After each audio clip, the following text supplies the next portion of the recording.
Dear sisters, brothers, and beloved soulmates, I am Ramon Krishna Vadapalli, the owner of this channel, dedicated to promoting a moral and spiritual society worldwide. Our main objective is to share the epic story of the Mahabharata, which serves as a rich collection of spiritual and moral teachings. This includes the Bhagavad Gita, a profound source of enlightenment for all humanity. I kindly ask all viewers to subscribe, like, and share this channel to support our mission. The Mahabharata comprises a total of 589 stories, each contributing to our understanding of life and spirituality. Please subscribe and share and support me for more likewise. Thank you. Yours, Vadapalli Ramon Krishna, ancient yoga trainer.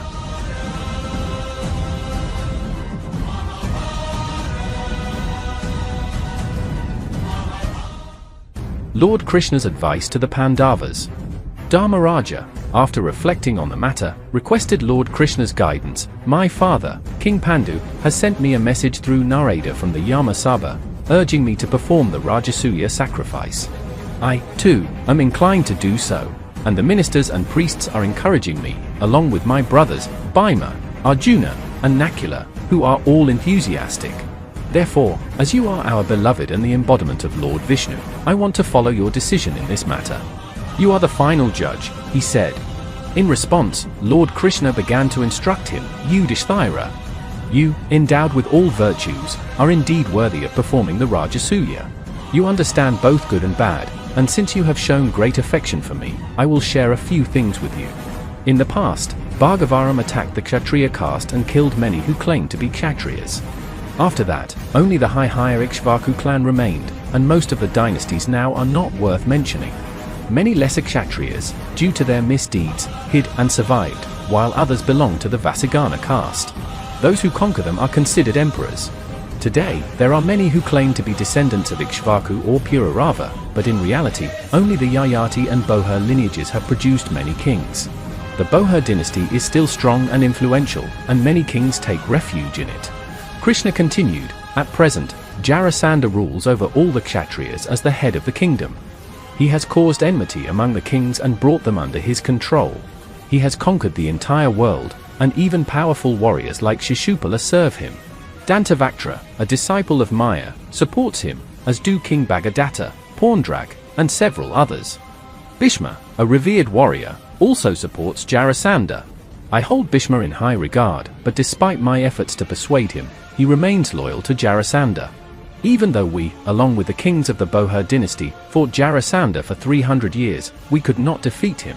Krishna further explained, Jarasandha wanted to sacrifice all the kings to perform a great yajna and has imprisoned many kings in the mountains for this purpose.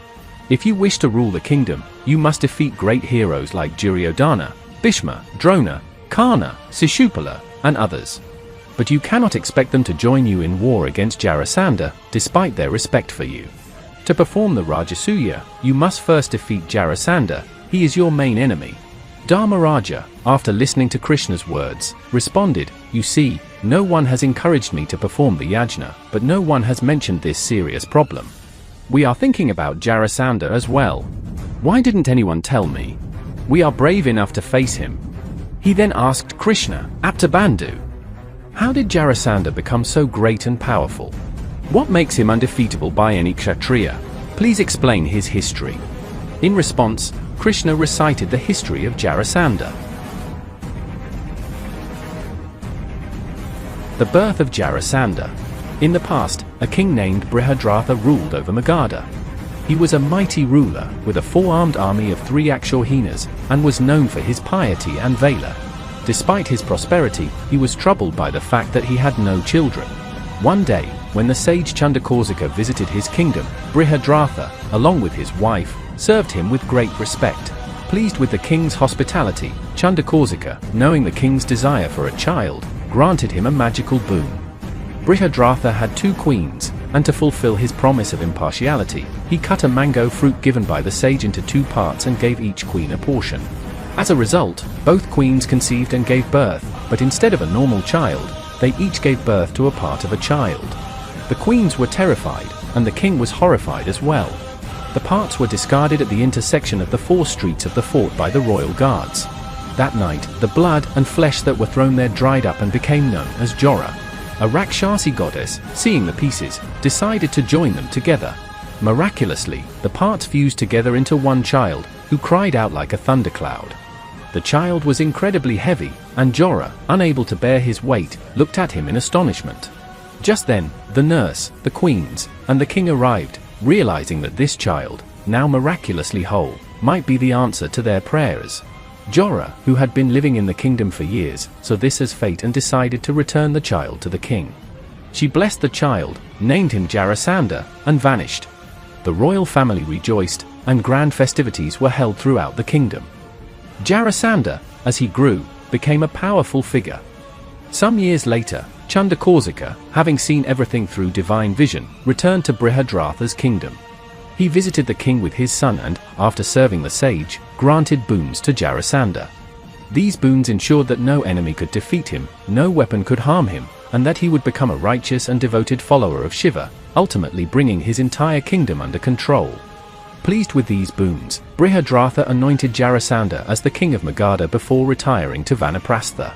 Under the influence of his boons and his own strength, King Jarasandha grew into a powerful ruler. Krishna sets out for Girivraja with Bhima and Arjuna. Hearing everything Sri Krishna had said, Dharmaraja sighed and asked, "Krishna, is there no way to defeat Jarasandha?" Krishna smiled and replied, "O Pandu, no one can defeat him in a battle of weapons. He can only be defeated in a hand-to-hand fight, even in a duel. I have a plan. Bhima has immense strength in his arms, and when we are engaged in our tasks, Arjuna is always there to protect us. My elder brother, if you trust me, then bring Bhima and Arjuna with me." Dharmaraja, feeling reassured, responded, "What a shame. You yourself have told us who we can trust. Let it be, we are your dependents. You are our lord, the one who orders, not the one who listens to us. You yourself have threatened to kill Jarasandha with war. Go ahead and carry out the war with your life. In any way possible, we want the death of that Magadha. Arjuna, follow Krishna. Bhima, follow Krishna and Arjuna. May you be victorious."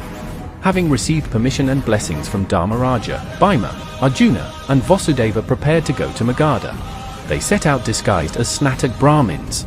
While their relatives and friends cheered them on with congratulations and words of encouragement, the invincible Krishna, Arjuna, and Bhima, who was the embodiment of death to their enemies, set off for Girivraja. As they departed, Dharmaraja thought to himself, "It seems as if Jarasandha is already dead."